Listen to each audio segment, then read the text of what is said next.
This is a 1994 Camry that has always had a problem with high idle speed even when warm.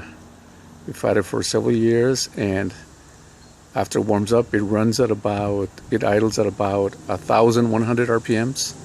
I've mentioned it to a couple of mechanics when it's been in the shop, and they say that's normal, but I don't think it's normal because I have a couple of other newer Camrys and other vehicles, and they always idle when warm at about under 1,000, like maybe 750, maybe 800 RPMs, but never above 1,000, which this car has always done.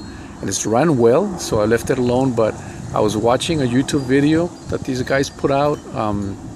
These guys, I think their video was titled "Temperature Locations on a '94 Camry 3.0," and I think their name was Shade Tree Automotive Enthusiast, or Shade Tree Mechanics Automotive Enthusiast, something like that. Anyways, so the guy there was talking about that if you use an aftermarket sensor, water temperature sensor, they tend to misread the temperature, and it tricks the computer into idling too high, and that he recommended using dealer quality or better quality parts. So I figured I'm going to try that.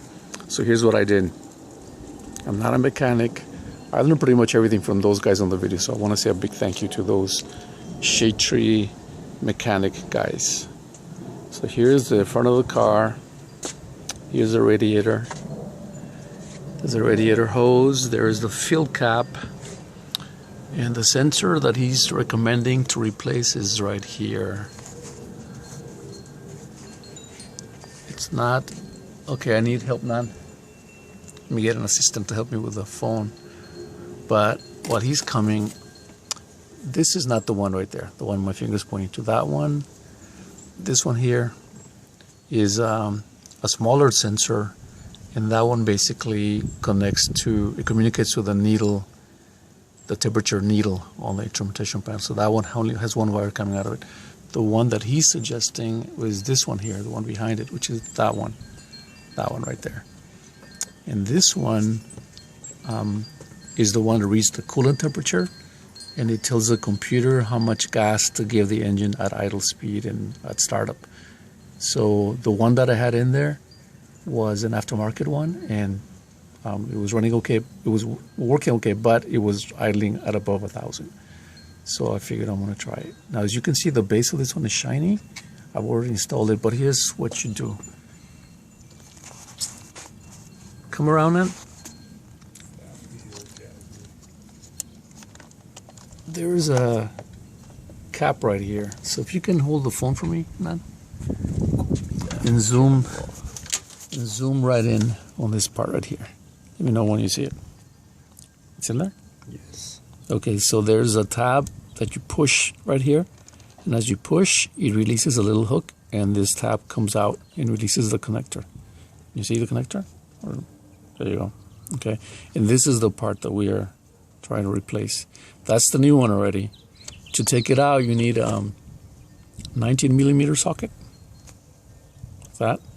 It's got to be a deep socket because it has to slide over the plastic connector part. Sit down there, and that's how you remove it. You need an extension. Looks like that. Take it out. There you go. Once you put your new one in, before you put your new one in, what you would do is you would put some of this thing in there. See if you can get a shot of that.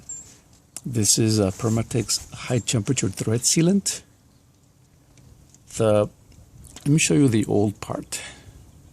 So the old part that I removed looks like this. And this old part came with a washer in here. The funny thing is, when I looked online for the cheap ones, which are running about $10, they all came with their own brand new little washer. The irony of it all is that I went to the dealer to buy the high quality one that's in there now, and that one came in this nice little package, but it didn't have a washer, so I reused the old washer. But I figured I'm going to put some of this sealant on there, on the threads, to make sure that it doesn't leak. So, and they were saying that the torque specifications on it is 14 foot-pounds, so I tighten it to that. It doesn't have to be too tight. Okay. Let me borrow the phone from you for a minute. So one way you can tell if you order a part online, if you're getting a part that's truly a dealer part, is I noticed that this part, which is the aftermarket that I took out, it doesn't have any numbers on it. The numbers are imprinted on it. I got the rest of it done. So, but the dealer part, right here on this section, right there, where I'm scratching with my thumb, it had the part number like imprinted on it. And I have the package here. This is the part number right there. And when you go buy it, make sure you have this part number with you, because if not, they might give you the wrong sensor, because as the shade tree mechanic guy was saying, the sensors look very much alike, and those parts guys, they often get confused and give you the wrong one. So this is the part number that you would need. And again, if you open the package and if you order online, and supposedly it's a dealer part, but if you look at this base where the socket goes into, the 6-sided part or 7-sided part, whatever that is, if the numbers are not imprinted on it, you got tricked. They give you an aftermarket part. Anyway, so the part's in there. I'm going to slip the connector over it. You'll hear it click. There it is. It's on there now. And then the only thing I had to do before taking out the old one and replacing it with the new one, there it is I had to open this up, put a pan under the radiator to release some coolant. I had to go under the car, and right there I'm looking from the top of the radiator down. At the very bottom on the left side, the passenger side of the radiator, there's that plug there, radiator plug. You release that. You might need some pliers because it's kind of tight, and you drain coolant into a pan. So that's the plastic pan I used right there. And then what you do is you get a flashlight and look in here. You remove that, look in there, and you'll see the coolant level going down because you're draining it. And you're going to be removing this part which is at the top of the radiator, so you don't have to drain the whole, like a lot of water. You just need to drain. Try to get that wire so you can get a better view of it. You only need to drain enough to that level. So you'll be shining a flashlight in here, and you'll see that the coolant is going down. When you see that it goes down to where you can't see anything anymore, you can come down here to that plug that I showed you earlier. Right there.